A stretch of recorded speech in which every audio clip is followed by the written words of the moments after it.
and welcome to episode 73 of the Championship Rounds podcast. Really weird few days. I guess we'll start off with the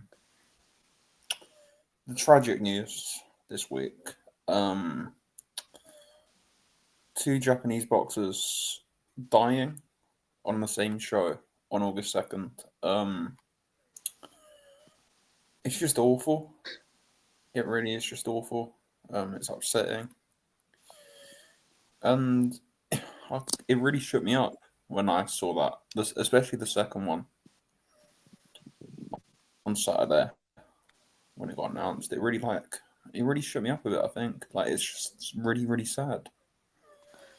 It's awful. I mean, it was avoidable as well. Because, we've seen what the JBC have changed.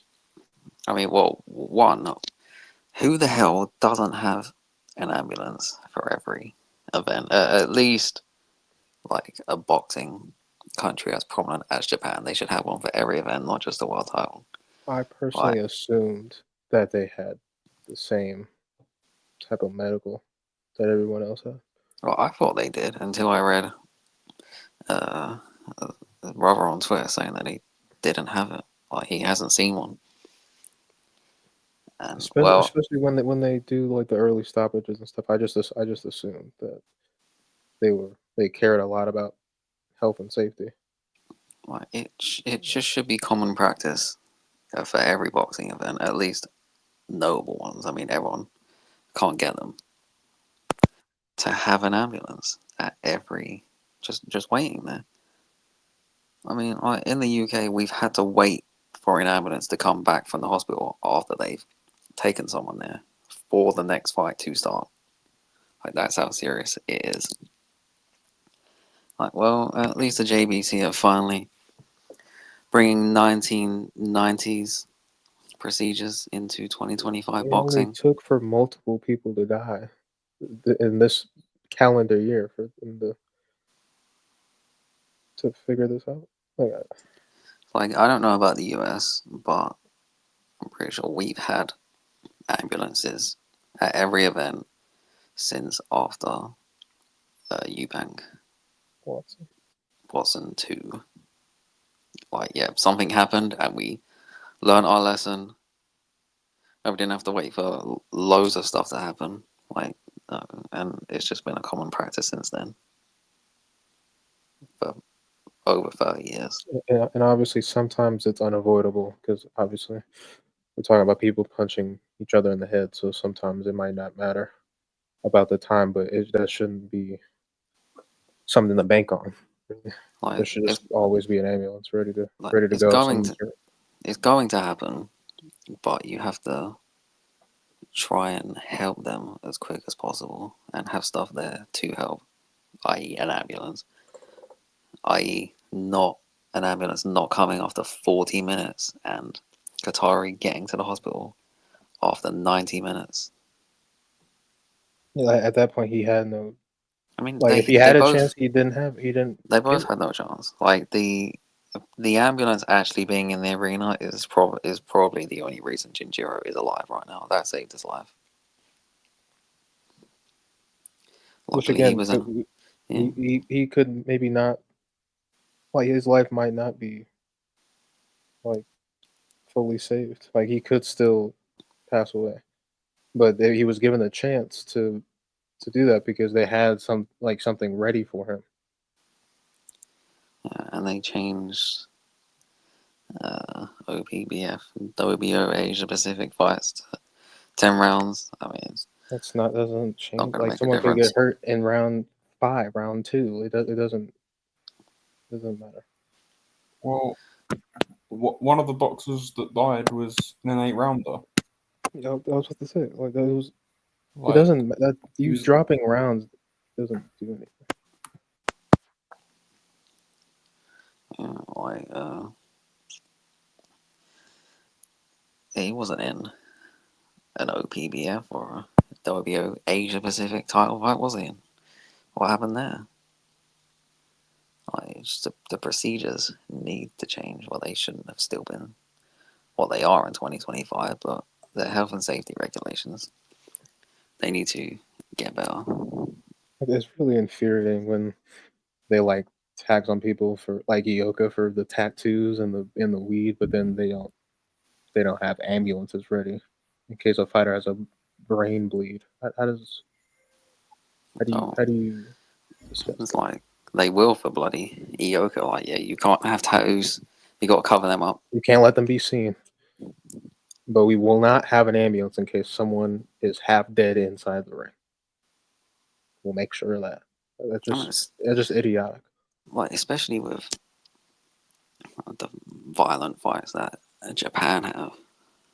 Like, I'm not surprised that a country like this, by the warrior code, doesn't have ambulance. They would be rather them die. Like, yeah, it's an honorable death. Like, no, it's not. This isn't a bloody samurai. Shit. It's 2025. People don't want to die. There's no honor in death. Well, this isn't the They're war. talking about I was gonna say they were talking about introducing urine testing for hydration rates and stuff. Um to stop extreme weight cutting, which is also sort of an issue. Like they have the bans and stuff, but like obviously people still cut a lot of weight. And because of the bans as well, it's sort of a double edged sword in a way. Because you're so determined to actually make the weight. If that makes sense. So you don't get banned. Yeah, like, I think that's a good one because people do cut a lot of weight, and weight cutting and being dehydrated is definitely a big factor in like injuries in the ring. It's probably the main factor, I guess. Like, you just can't fully rehydrate after 36 hours after cutting that much weight and war. It's not going to happen.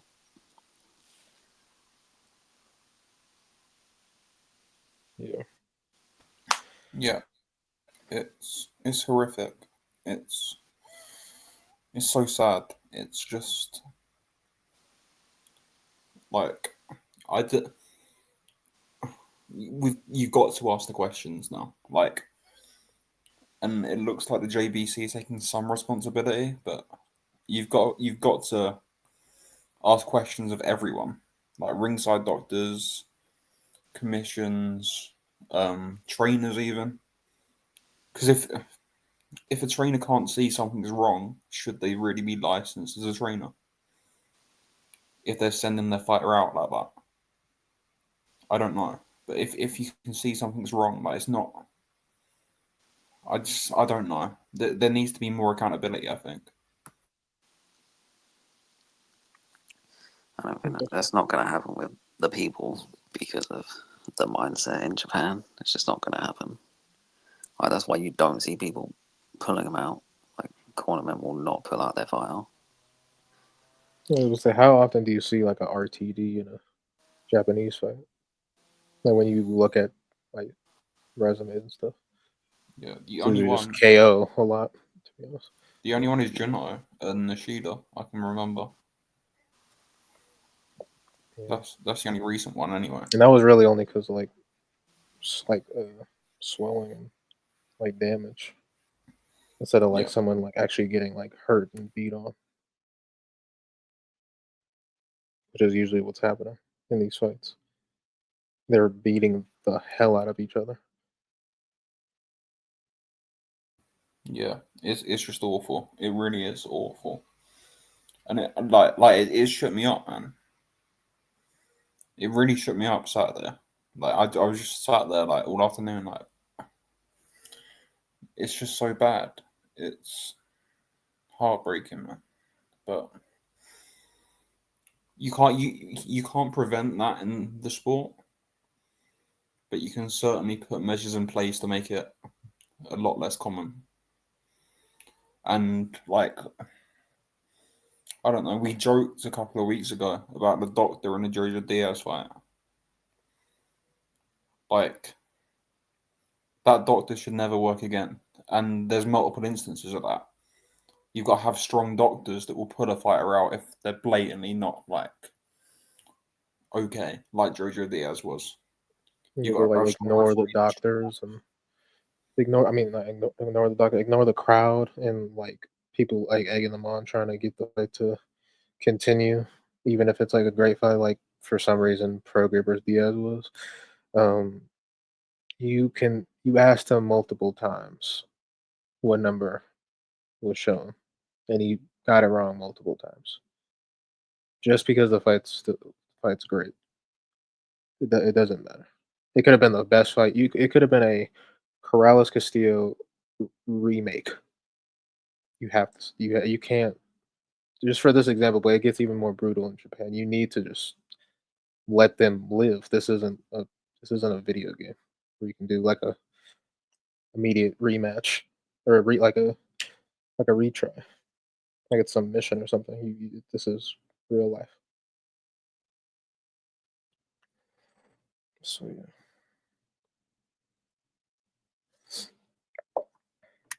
Yep. Ultimately, it's tragic, but we don't have the answers here. We've like it's a weird topic to talk about, but I guess a lot of things will become more clear over the next few weeks. But over what actually went wrong. But yeah, RIP to both of the boxers, and it's just tragic. It's heartbreaking, man. But anyway, we'll move on. Um, there was boxing on Friday in Libya. Um, we just run through this because there's not a lot to talk about. Another amateur merchant got beat. Fonseca beat up, dropped, and defeated Sofiane Mahar in points. On two of the cards, the knockdown won in the fight, but in reality, that was sort of a 7-3, 8-2 type of fight for me.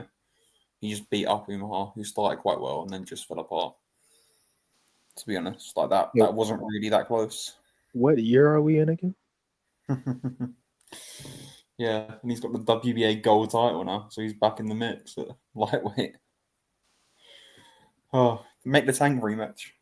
Jesus Christ. Someone um, might not be able to make weight still.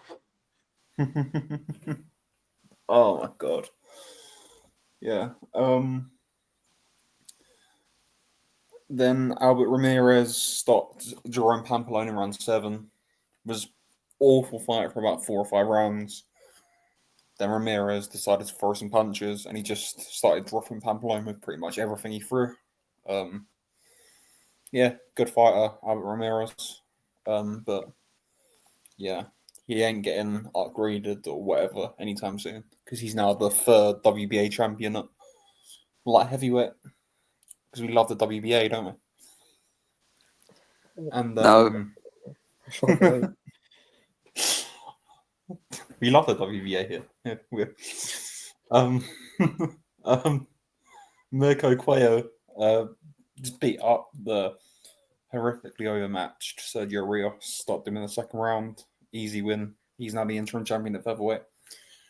And he should be fighting Nick Bull, but that fight won't happen. I think they'll do Cuello against Brandon Figueroa next. That's the fight that makes sense. But yeah, we'll move on. If there's anything else, Malajika also won. He beat up Jason Mama, like dropped him about very 5. real title. Yeah, for the IBO title, it's probably more legitimate than the WBA title now. To be honest, It almost is. It probably is at this point. Yeah. At what else is there this weekend? We'll do some previews. Dillian Whyte's having another pay-per-view headliner against Moses Itauma somehow.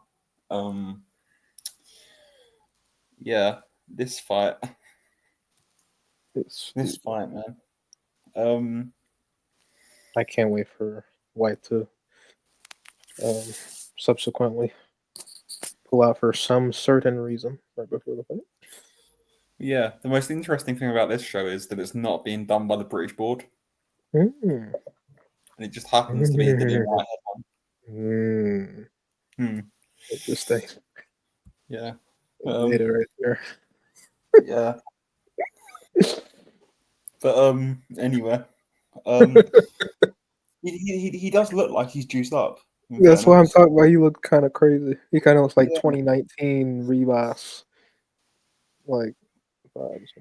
Zora. Yeah. Zora 2 vibes. It's kind of. He looks like he's had a good camp, but I don't think it's gonna matter. You know, his chin can't. His PDs can't fix that chin. And they can't speed him up either. He's so slow. He's so disorientated. Like, I just, Itauma's gonna tee off on him.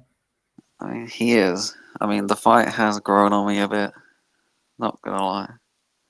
Like, I mean, it shouldn't be pay-per-view, and not a headliner really, to be honest. But I mean, I guess it's like for Itauma's development. I mean, it's not a bad fight, really. I don't mind it. Like, if you just ignore everything else, I mean, it's not a bad fight, and it could be the test that we all want to see. I mean, he is in shape. Whether how he's got into shape is irrelevant. He looks to be in good shape, and maybe this could be his last opportunity. I mean, if he gets like chinned by Itauma in a couple rounds, that could be it for him. And like, he's still never been hit, or he's still never been tested, and that seems to be one thing that Whyte can do. I mean, I don't think there's been many people he's been in with that he hasn't tested, other than Fury. Although he tested him a bit in the first round going southpaw. This will be the first time Whyte's been served up to like a prospect, really. Yeah, I mean, he does feel disrespected that he's being served up to a prospect. And, you know, I mean, like, he's very slow, and I feel like he's either gonna get his ass whooped and shinned, or he might pull off something crazy. It's gonna be one or the other. Like, I mean, like, I know you. We know he still hits hard. we like, still his left hook is still like great. It'll be with him till the end of time. Really. Jab is decent. He's still a good body puncher. Like, it's like if he can survive not getting chinned for the first 4 rounds. Yeah, and even like I wouldn't trust his punch resistance right now, but I mean, like, he's other than uppercuts, he's taken punches pretty well throughout his career. And even though he looks exhausted all the time, I mean, he can go through a 12-round war, which we've seen lots of times. I mean, like, how he gets the conditioning is another question, but he can do it. Well, maybe not now, but could. Like, just gotta. I just hope for a test, really. I mean, I don't really want to see another blowout for Itauma. Yeah, I kind of prefer it to go rounds, to be honest. Yeah, because like I kind of want to see him take some insane like punch. See if he can actually take it. Yeah, like, what's gonna happen when he gets hit with a jab? Like, can he do anything against a jab? Can he defend the jab? According to me, no, because no one can. Or when he gets hit to the body, I mean, Dillon's a good body puncher if he can get there, but we drag him into a dogfight. I mean, this was 5 million years ago, but that was how he beat Joseph Parker. Joseph Parker's more skilled fighter than him, but he took him into a fight and beat him. Just about hung on for that, but for like 10 more seconds. The thing with Itauma, the one flaw I can see is that he loves moving back in straight lines. He consistently does it. That's the one flaw I see with him. And against the high level of opposition, like, I don't think Whyte would expose it that much, but it's a little flaw that he needs to work on a bit, I think. But yeah, I don't think Whyte's going to do anything here, man. I just think Itauma's way too quick, and Itauma's just going to run him over. To be honest, like a 2 or 3 round job, honestly. Like I look at someone like Dempsey McKean, and I say, is this version of Dillian Whyte that much better than him? And I'm not sure.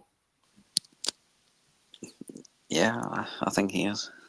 You mean the one that won life and death with Ebenezer Tete? You know, I mean, like, yeah, he did. But I mean, imagine he's taking this fight more seriously. At least, I mean, that doesn't necessarily help if you just wash, but He's probably taken a lot, actually. yeah. He's taken a lot more seriously. But yeah, but I just think he shot to bits, man. Looked awful against Hammer, looked awful against Franklin, looked awful against Tete. I just think he's done. It's like you would expect that to happen, but you just never know. You never know. Like, and a big flaw for Itauma that, I mean, maybe it hasn't shown up yet, but it could. It's just complacency. We're just fighting these guys that he's just blowing over. Yeah, I mean, it does happen to a lot of prospects. They just fight people that they blow over, and then when someone fights back, they have no idea what to do. And I really don't want to see someone as promising as Itauma get somebody who we think he probably should beat, and he panics and falls off a cliff because he didn't develop properly. And then it's all just gone to shit. It's like maybe he can, like, he'll be fine, he'll be composed and know exactly what to do when he gets hit or fights back. But we won't know that until we see it. And I just hope it comes sooner rather than later. Like, rather than him just blowing out all these guys, and then they'll just stick him in against a top guy that he won't be ready for. And get blasted. Which would not be fun to see. Yeah, I like Itauma. It's better for it to come against a 2025 Dillian Whyte than if you stick him in with I don't know, Caballero or something. I don't know. Not Usyk, because that would be stupid if you stuck him in with Usyk. Also, Usyk would not fight him. I think there's one fight that probably should have been this fight, I think. Who's fighting on this card? I think he should have fought Hrgovic on this card, to be honest. Like, I get why it's the name and all that stuff, but I think Hrgovic would be perfect development because he's a good boxer, but he's not a top level. Like, he's like a 7 out of 10 everywhere. Hrgovic, like, he can punch, but he doesn't really punch that hard. He hasn't got the best stamina. Yeah, like, he's got a chin, so we'll go some rounds. Like, I think that'd be the perfect fight for him. I don't rate Hrgovic that highly, but like that sort of fight for Itauma would be pretty perfect. Because like he wouldn't just roll over. I mean, they could have even stuck him in with David Halle. And he would get chin, but up the levels. Maybe Hrgovic might be a bit of a jump. I'd say maybe do that one a fight or two from now. That's a bit of a big jump, considering Hrgovic is like a top 10 guy. Yeah, but you know what they want to do with Itauma? They want him to be champion very quickly, and probably ruin his whole thing, like they're about to with Dubois, probably. I mean, that ship would just sail to just forget that. Develop him and stick him in at the right time. Like, who cares about becoming a champion? It doesn't matter when you do it. It's a privilege to do it, period. So. Yeah, like Vitali won the title with like 31, didn't he? The WBC. Yeah. Like, he was fighting Lennox Lewis at 31 years old and then won the vacant title in his next fight. Yeah. Like, no one's like, oh, Vitali's terrible. He won his title in his 30s. Like, no. Like, people call him one of the best head-to-head fighters ever.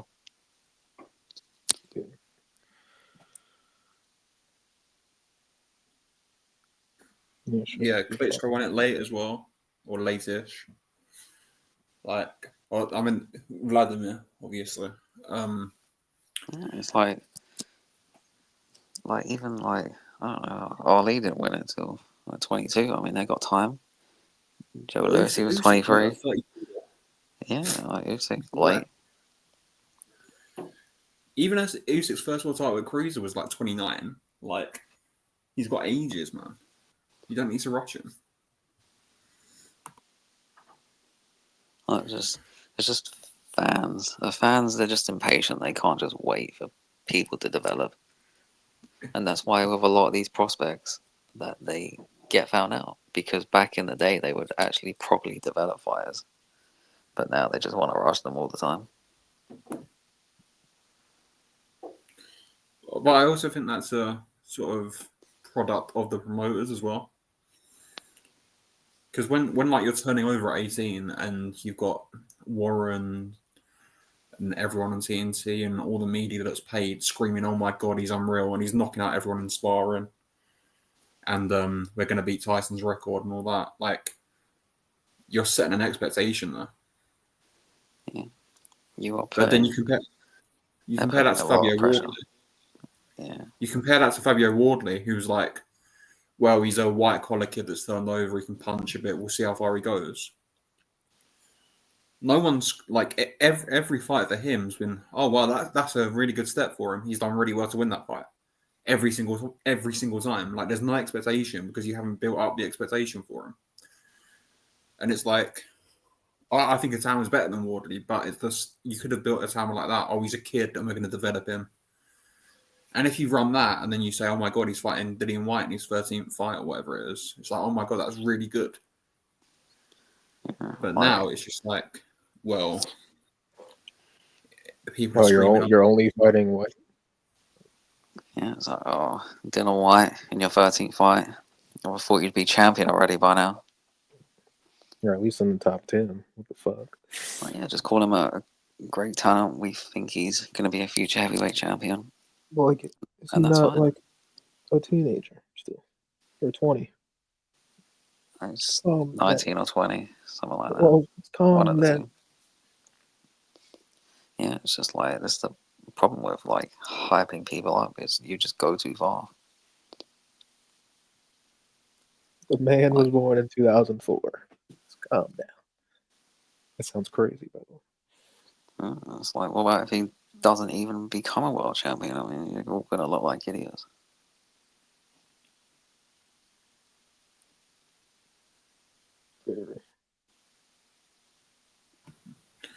Yeah, but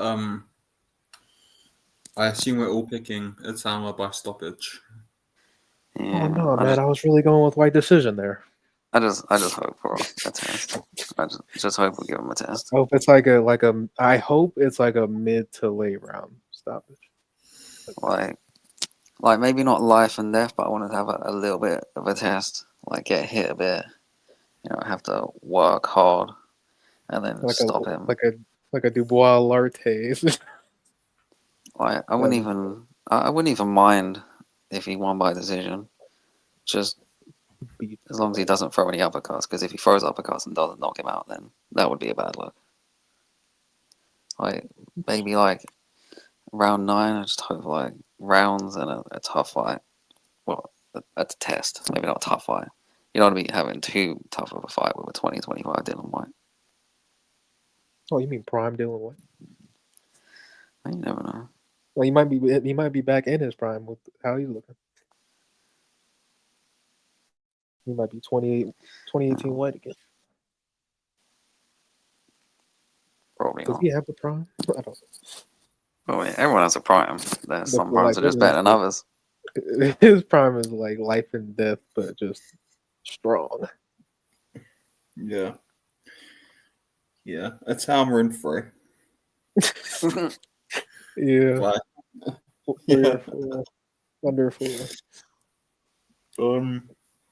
we'll move on. We spoke about this fight a little bit. We'll go to the Adalai against Hrgovic fight.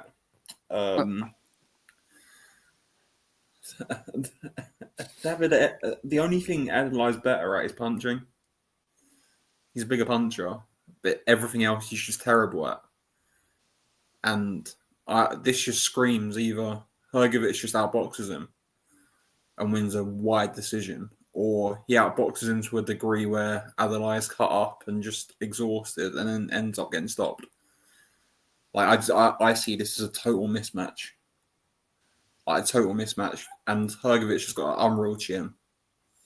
The only time he's been down was a sort of a non-knockdown against Zhang, because that was like a pull behind the head. That wasn't a knockdown. Yeah, he was definitely hurt numerous times in that fight, but you know it's Zhang, so who cares? Yeah, but it wasn't a knockdown, and yeah, if don't punch like Zhang. Yeah, if you're getting outboxed by Jamie TKV, then you know it's not going to be great for you. And you got saved by a punch on the break. Yeah, it's not great. He's gonna get dominated. He might not get stopped, but I mean, he might get stopped. but Hrgovic, he's weird, weird like that. Like he'll look bad and good at the same time, and then he'll hurt somebody and then not, and follow it up with like a clinch and a rabbit punch. It's just ridiculous. He's got a stamina of someone with bad stamina. Nice. His stamina's not that bad. Okay. Yeah, he's just gonna get it pinged. He's gonna get absolutely pinged about all night by just jabs and right hands, and possibly stop late. Depends. Depends. I mean, it might not even get hurt just taking so much of a beating. There's only so many punches you can take from a heavyweight. Maybe they'll pull out the RTD for this one. Yeah, it's look at the amount of punches he hit Dubois in the first few rounds.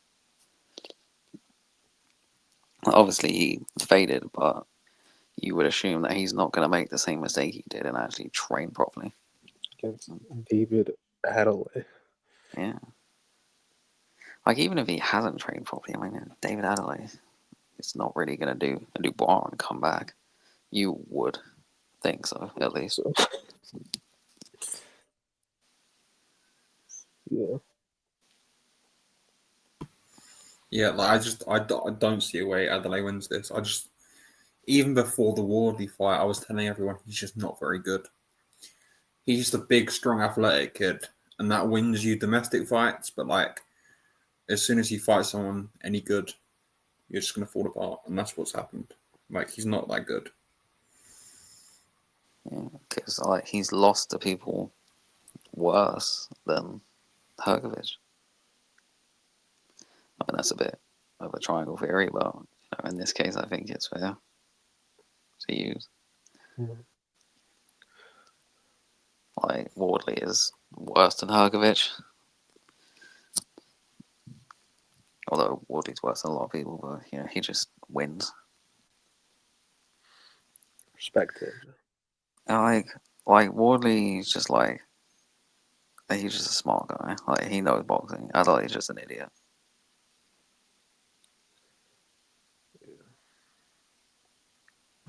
Yeah, pretty much. Negative IQ. So yeah, I'm gonna go with a late stoppage. It is a 10-rounder, so maybe 8th or 9th round stoppage. I think for Hrgovic. I just think Adelaide's just gonna eat so many shots, and I don't think he's got as good a chin as Dubois, and I don't think he's as defensively good as Dubois, and he won't be throwing as much back at Hrgovic. Double triangle theory, I like it. Yeah. Yeah, but you know what I mean? It'll work though, because I'm agreeing. Yeah. Like, you've got to deter Hrgovic from throwing, and like the way to do that is to set a high pace. That's what Joyce did. That's what Dubois did. Or you got to hurt him, and that's what Zhang did. And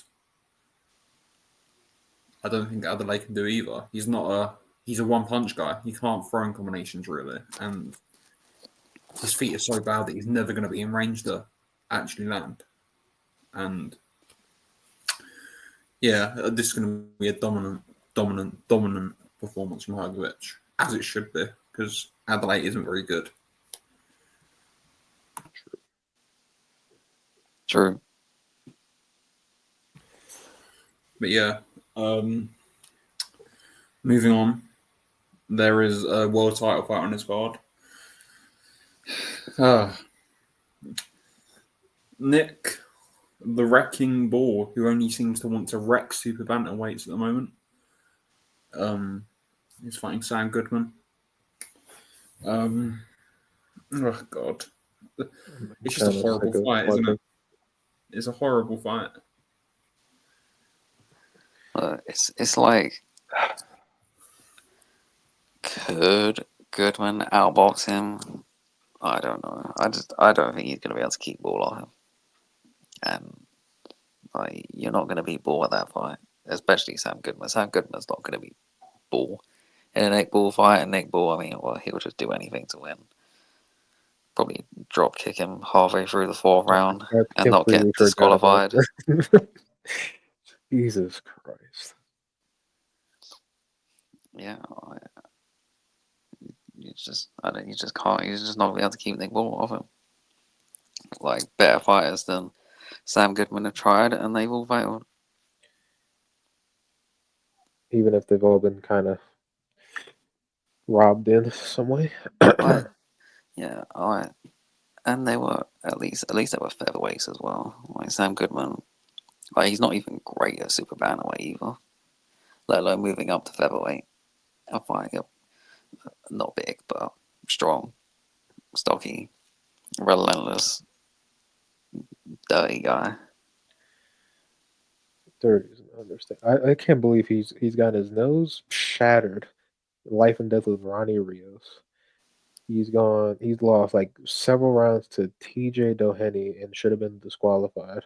Didn't even get a point taken off for kicking him. Plus after the bell.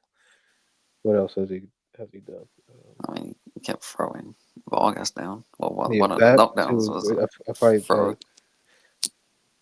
I don't even know how to describe that.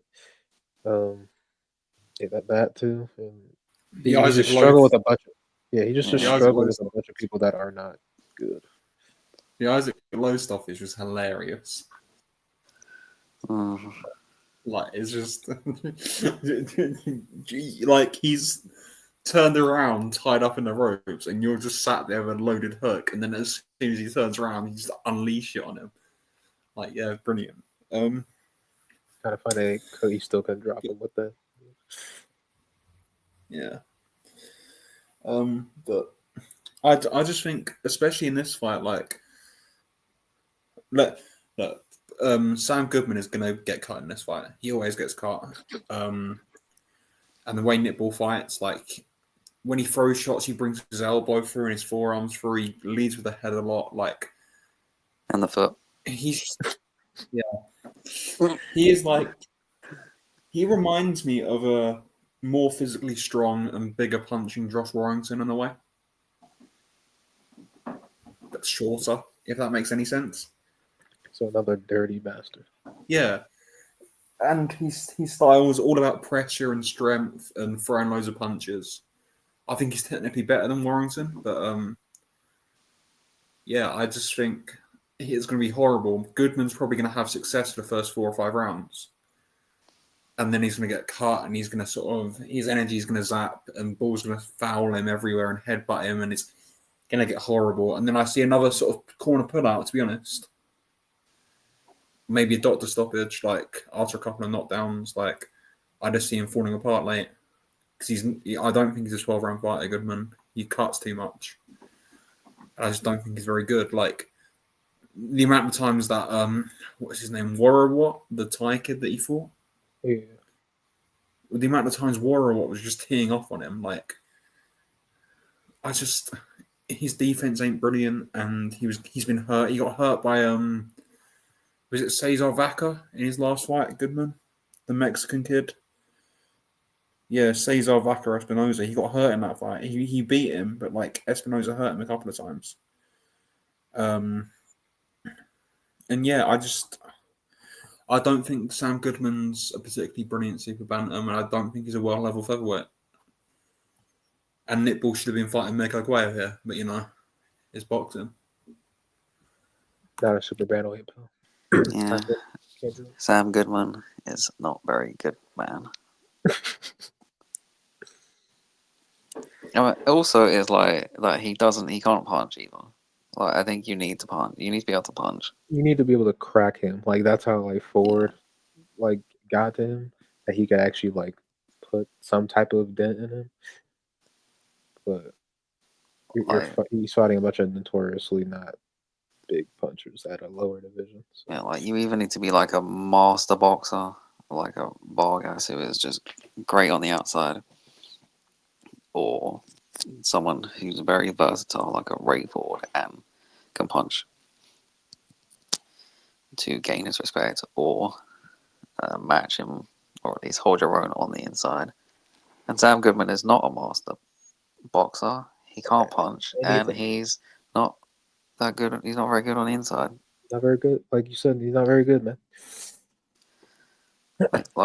He's not terrible. Just just go back to super bantamweight, find your division. I get it. I mean, it's not Sam Goodman's fault. He's been offered the title shot. That's fine. This is all Nick Ball's fault. But he's not going to win. He might win like 2 rounds. He also first 2. He'll break balls nose in the first round. It doesn't deserve a title shot though.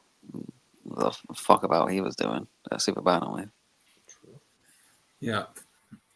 But anyway, we look forward to Nick Ball fighting Marlon Tapales in December or someone like that.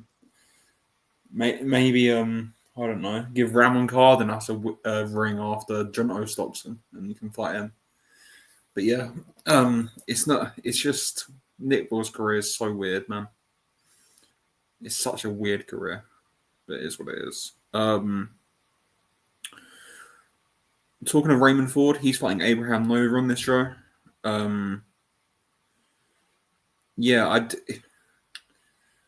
Nova beat Cortez and ran Oshaki Foster really close, but he lost to Galindo. I thought he pretty clearly lost to Galindo. And yeah, I just think Ray Ford's going to outbox him. Yeah,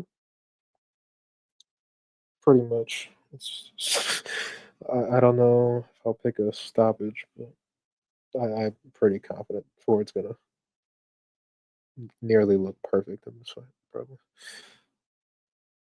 Probably lean towards him being perfect. No, I was never very fond of Nova and his mascot gimmick. But teach his own.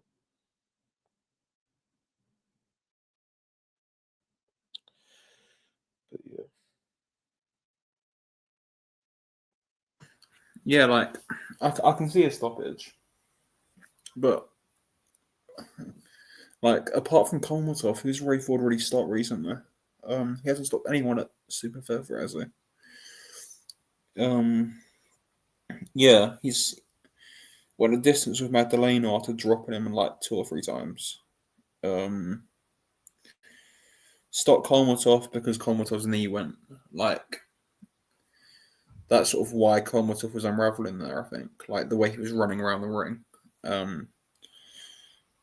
Obviously lost the ball, and then Gonzalez and Matisse went the distance with. I just see it like it's a 12 rounder for some reason. I just see a 120, 108 for Ray Ford. He's a really good fighter, Ray Ford. I just see a 120, 108, to be honest. That's the type of fight it is. Yeah. Really good fighter, Ray Ford. I hope Matchroom just make the Nunes fight for him. You're gonna mess on Nunez's scheduled fight. Oh yeah, Jesus. We'll talk about. I don't know if we talked about that, but Jesus Christ, Christopher Diaz, man, awful. But yeah, Ray Ford should comfortably beat Nova. He might stop him, might not. It just depends how much he's going to put into his punches. Big up Ray Ford. I really like watching him. Best super featherweight in the world. Yeah, he's up next actually against Kazashvak. Ayata Satsumi is fighting Kazashvak. Yeah, just terrible. If you go by the design graphic, it would be a very different person turning up because they think all Japanese people look the same apparently. But yeah, Kazashvak he's not very good. I don't think his last win against a non-journeyman was against Johan in 2019. Jesus Christ. Since that, he's lost to Mark Leach pretty conclusively. Dropped a couple of times in that fight. Had a load of journeymen. Lost to Liam Dillon. Got stopped by Masood Abdullah. Beat another journeyman and then drew with Levi Giles. Yeah, he's getting shit. Yeah, he's. Oh, this fight will go 2 or 3 rounds. Yeah, I did think he beat Levi Giles though, even though he did get dropped in that round. That fight. I don't know. But that's not great. I don't know, man. Yeah, it's not. I don't really understand the matchmaking. Are you supposed to? This is a guy who at this point has stopped Rene Alvarado. One of very few people to do so. Like, I know it's not like a big name, but would someone like Musa Gulam would turn this down? Probably not. That's a big. Would Zauerbeck have turned it down? Would Jakubov have turned it down? Would I don't know? Yeah, Henry LeBron. They probably would have got an unnecessarily large bag for it. Yeah, they would have. Yeah. That's why none of them would have turned it down. And that's why Ashak jumped at it like crazy. He's like, "Oh my god, I'm gonna fight someone 12. Yeah, there's gonna be 12 people in the arena because they can't sell any tickets, and there's gonna be 2 people watching on pay-per-view. Liam Wilson, Magnesi, like even someone like Kenichi Ogawa, like why are you fighting Kazashvak? Like I don't necessarily blame Tatsumi, but like because he's like a lot of these guys just aren't in control of who they're fighting. He probably doesn't even know who Kazashvak is. And yeah, it's just a mismatch, man. It's a horrible mismatch. That also does literally nothing for his career at all. But maybe a viral clip once he puts a dent in his head. But I guess like a fight is better than no fight, but it could have been a better fight. Yeah, that doesn't necessarily work for every fight, unfortunately. Some fights are better left in the imagination. Like, he's not even a Queensberry fighter, is he? Is Ashback a Queensberry fighter? No, yeah, but he is managed by Lee. So like, not a Queensberry fighter. I can understand if like he was a Queensberry fighter. There's a Queensberry card, giving your guy an opportunity, but you know. Well, yeah, but he's managed by Queensberry in the boxing. Like, is what it is. That's why he's got it. Fair enough. Like, yeah, I get it. Like, he's gonna get stopped, but you know, nice opportunity for him. Yeah, and he's gonna get punched upside down. I think that's it on that card. Have I missed anything? I don't think so. We've done all 5 fights, have we? Well, you have, but we don't care about that guy. Oh yeah, there's Alakel, or one of the Saudi prospects that's probably going to lose to a journeyman soon. It's Alakel. We'll keep on Saudi for a minute. Just the Riyadh Grand Prix thing, the WBC tournament's on Wednesday, and that'll be on YouTube if anyone wants to watch. There's a really good fight. Bakir Diorov against Brandon Mosqueda. That's a good fight on that show. But apart from that, there's a few well match fights in there as well. But we'll move on. There's a Pro Box card. Headlined by William Foster III against Yakubov. I'm not pronouncing that first name. They're back in Plant City. Gary Antonio Russell's on the card. Weldron Mondero. It's just a typical Pro Box card, really. Marcus Valles fighting an unbeaten kid. Starling Castillo's fighting a Shinard bunch. Like, it's just a Pro Box card, really. It looks good. There'll be a few good matchups on that. But yeah, it's decent. Yeah, I like the main event. Yeah, I think Yakubov's going to box his ears off, to be honest. Yeah, I think Yakubov's going to win as well. Yep. Also, this weekend, Omar Trinidad's back against Lorenzo Parra on one of those 360 promotions cards. And we were meant to get an IBF final eliminator at Super Flyweight. But Xantha Boxing have changed the location and date about 6 or 7 times, and they tried to change it this week. They tried to make Maloney travel a few hundred miles whilst he was weight cutting and stuff, and Maloney just said, I'm not doing this anymore. So yeah, Xantha are messing everyone about. And that fight's now off against RG Cortez. So yeah, cheers, Xantha. What a waste of time for everyone that was. Not ideal. Not ideal. But we'll go to the news now. We told you last episode, Jaron Ennis is fighting Isma Lima. That got confirmed for October. Yeah. We sort of let our thoughts be known last week about that. It's really not that brilliant. Like, people are comparing it as a tune-up to like what Virgil Ortiz's tune-ups, and it's like, it's not comparable at all. Like, Ortiz was younger.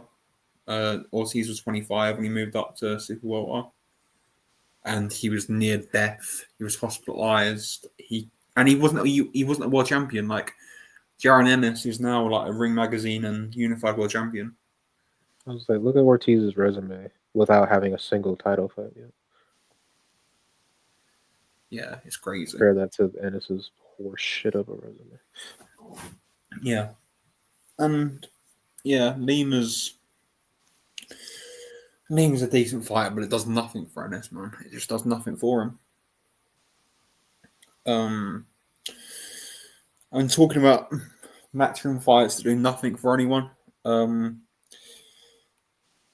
of the Pero brothers, the older one, I think it's Lanier, I think it's the older one. He's fighting Jordan Thompson as a headliner in 2025. That might be like, we joke a lot about how matchroom have fallen. I think this might be rock bottom, this main event. I genuinely couldn't think of a worse fight they've put on as a main event in years. Like, the prize fighter cards were better than this back in the day.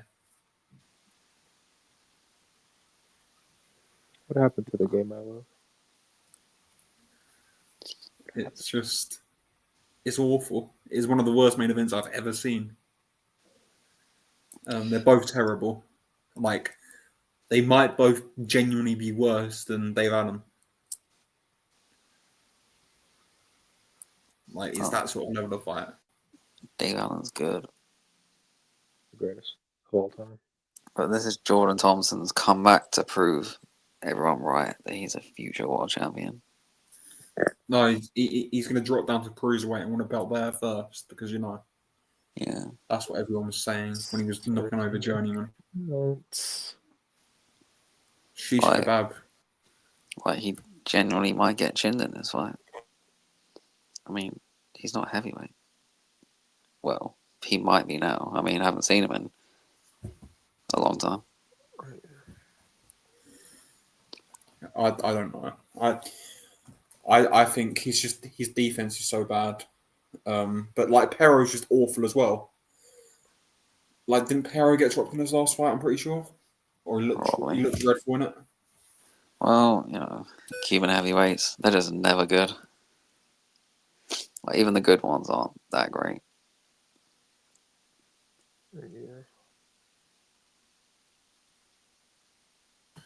Yeah.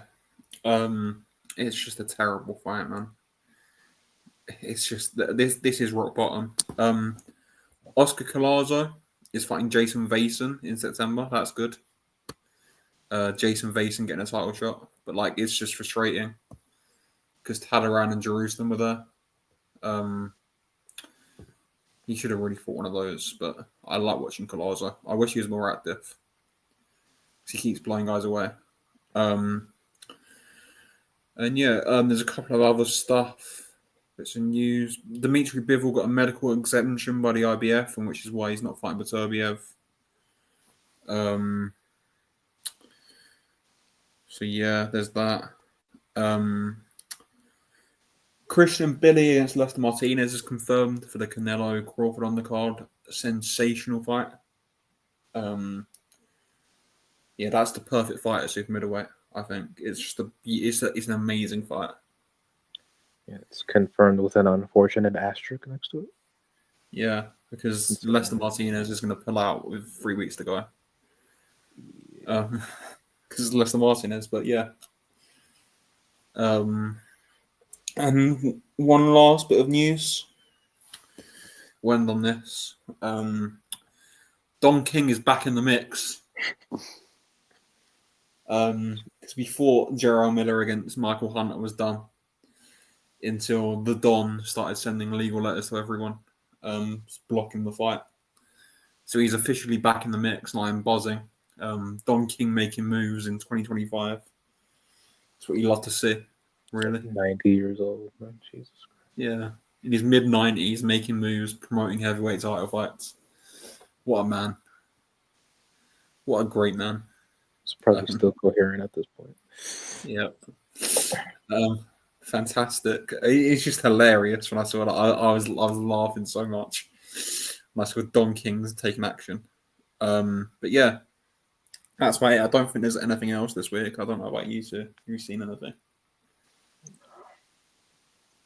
I just wanted to double down on saying rest in peace to Katara and Urakawa. Because, yeah, as we said at the beginning of the show, that shit was really depressing. Yeah, it was awful. It was really awful. Yeah. It's just, yeah. There's not much you can say other than RIP. So yeah. Thank you for listening. And yeah. See you in episode 74.